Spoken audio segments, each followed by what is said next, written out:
tough guys winning this league. Let me tell you something right now. You put in 23-year-old Draymond Green and 23-year-old Clay and 23-year-old Curry, and you put them in an alley with Rodman and MJ and Pippen, it ain't even close. That 95-96 Bulls team could beat you on the 3, could beat you on the 2, could beat you in the alley, could beat you on the boards. They could go small. They could go big. That 95-96 Bulls team is the greatest professional sports team I have ever seen in any league at any time. In the past 30 years, the NBA has introduced us to plenty of great teams, plenty of great players, duos, trios, but there may be no more of an interesting trio than the 1995 Bulls team with Michael Jordan, Scottie Pippen, and Dennis Rodman.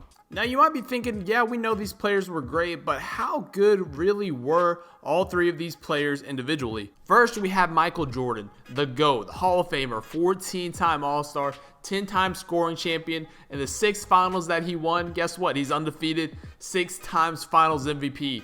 The greatest player of all time, Michael Jeffrey Jordan. Next, we have one of the more interesting players in NBA history, the Worm, Dennis Rodman. He's a Hall of Famer, a 7-time rebounding champion, 2-time Defensive Player of the Year, 8-time All-Defensive.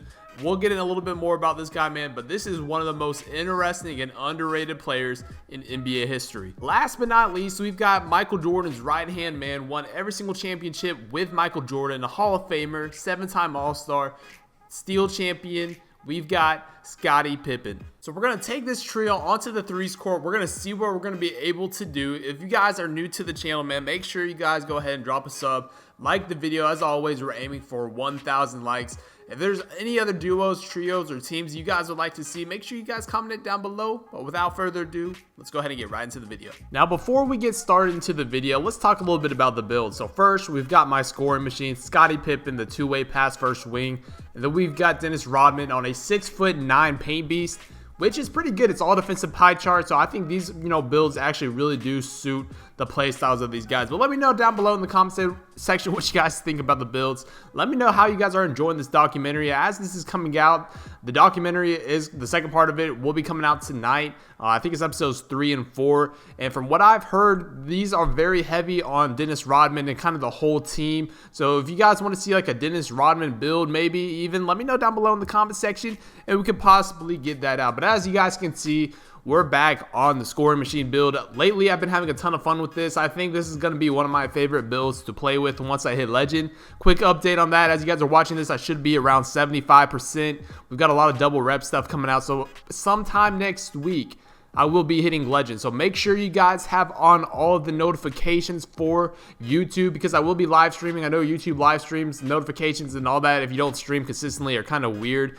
So it'll be interesting. We're going to hit Legend. We have so many cool builds to actually, display to you guys. I have tons of cool ones. I know you guys are going to be excited for the Giannis, Zion, all that kind of stuff like that. So please make sure to turn on all the notifications so you guys don't miss it. So let's talk a little bit about, Dennis Rodman, Scottie Pippen, Michael Jordan. Now, the thing about this Bulls team that's really interesting that a lot of people don't really tend to think of when they think of the all-time great teams. Obviously, in my opinion, I want to say the Warriors are one of the best teams of all time, that 73-19, just because I got to watch that whole entire season, and I didn't really get to watch and go on and see what was happening in the media during this time when the Bulls were doing it. You guys can see a nice little contact hunk on the rim protector. But the thing with the Bulls team that I will say that a lot of people don't talk about and is actually very interesting is the times, how many games they actually played through a season. These guys weren't taking a day off just because of rest. If they were injured, they would come back and play. I talked about this in the last video with Michael Jordan. He actually mentioned it in the documentary as well. There's the one injury his second season where he had that foot injury, and everybody was telling him that he couldn't play. He was sidelined for a while. Michael Jordan wanted to play on the broken foot. He wasn't even supposed to come back that season, but he came back, wielded his team with only 14 minutes a game, 7 minutes a half, to a playoff spot, even though, they got dismantled by that Celtics team in 1986 that we talked about. But he came back from a foot injury where 99.9%, if not 100% of players today would have stayed out that whole entire season. He came back, wielded his team to a playoff spot, even though the record wasn't the greatest, and they got destroyed. And I wouldn't even say they got destroyed, but they ended up losing to the Celtics. That just goes to show you how much different the times were during that time. We had players like Steve Kerr, who had I think 12 years in the NBA, 4 years with the Bulls. Guess how many times he played all 82 games?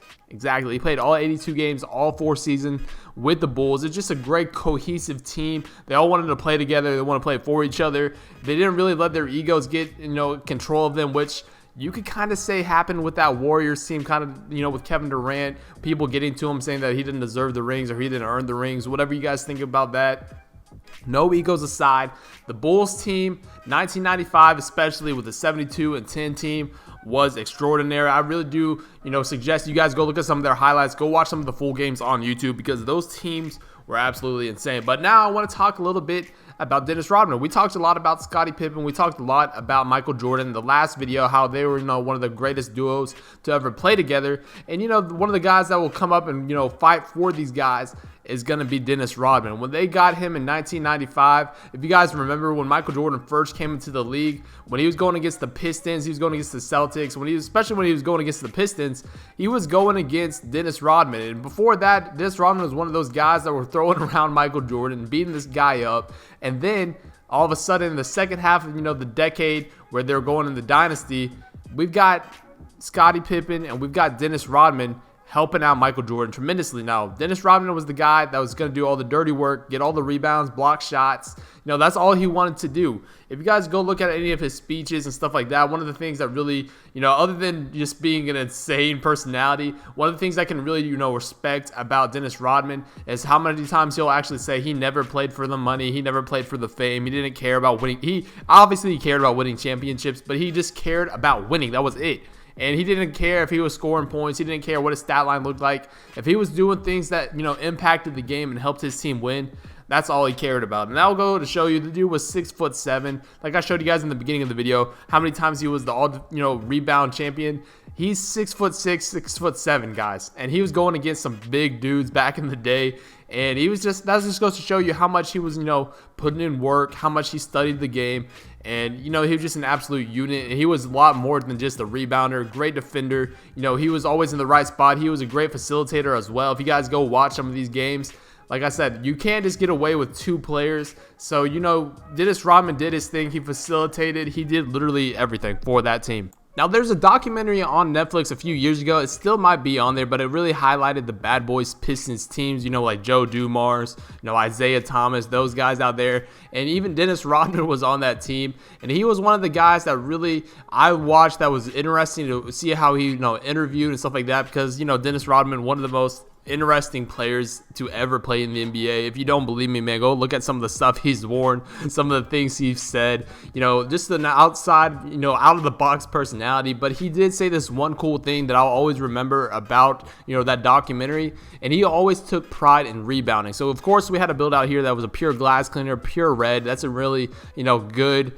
Dennis Rodman build in my opinion. But he said this one thing that he would literally go and watch film. You know how a lot of players, would study their jump shots or they would work on this and that. Dennis Rodman really was never a player that, was, dominating the ball or dribbled or anything like that. He's kind of like a Steven Adams role. Of course, he studied the game, but he said this one thing that he would go and watch every single player on the Pistons team, see where they shot from, see the shot selections they took, would see if it bounced from an angle, where the rebound would go. And that's how he said he would, study the game, get all these rebounds and stuff like that. And I think that was actually insanely cool to see, especially at a guy that's like 6'7", 6'6", seeing him dominate the boards like that and do the dirty work. It's really cool, and we'll never see, I think, another player like Dennis Rodman. But let's talk a little bit about the gameplay. As you guys are seeing, man, I'm trying to get the ball to Scottie Pippen a little bit.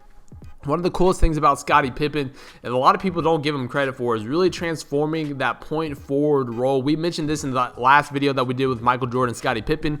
A lot of people on 2K will just say that Scottie Pippen is a lockdown defender. Now, giving Scottie Pippen just a lockdown role is so disappointing, and I don't know why people do it. Of course, he was an amazing defender, but he could dribble, he could facilitate, he could shoot the basketball a little bit. He was really that point forward type of role. Of course, the two-way pass first wing, I think, is a great build name for us, Scottie Pippen. You could also say he could be like a facilitating finisher with the playmaking and defensive pie chart. I think that's another great build for him.